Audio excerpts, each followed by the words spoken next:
श्री राधे राधे मित्रांनो, आज आहे कॅमेरासमोर बोलण्याचा माझा तिसरा दिवस. तर आजचा टॉपिक थोडा वेगळा आहे. टॉपिक असा आहे की काही गोष्टी असतात ज्यात आपण कमकुवत असतो, वीक असतो. जसं की कन्व्हर्सेशन स्किल्स, इंग्लिशमध्ये बोलायचं, लोकांशी संवाद साधायचा. तर त्या गोष्टींमध्ये इम्प्रूव्हमेंट करण्याचा मी सध्या प्रयत्न करतोय. लोकांशी बोलण्यासाठी स्वतःहून त्यांच्याशी बोलणे किंवा कॅमेरासमोर दररोज एक व्हिडिओ बनवणे हा त्यातील एक प्रयत्न आहे. दररोज एखाद्या टॉपिकवर संवाद साधणे आणि तो व्हिडिओ YouTubeवर अपलोड करून कॉन्फिडन्स दाखवणे हा मी प्रयत्न करतोय.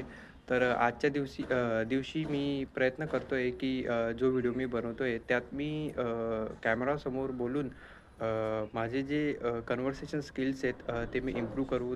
दररोज एक व्हिडिओ मी टाकतोय. खूप गोष्टींमध्ये मी फंबल होतोय, पण मला विश्वास आहे दररोज जर मी एक व्हिडिओ टाकेल, तर काही ना काही इम्प्रूव्हमेंट मी करत राहील आणि तुमची साथ देखील मला राहील अशी मी आशा धरतो. धन्यवाद.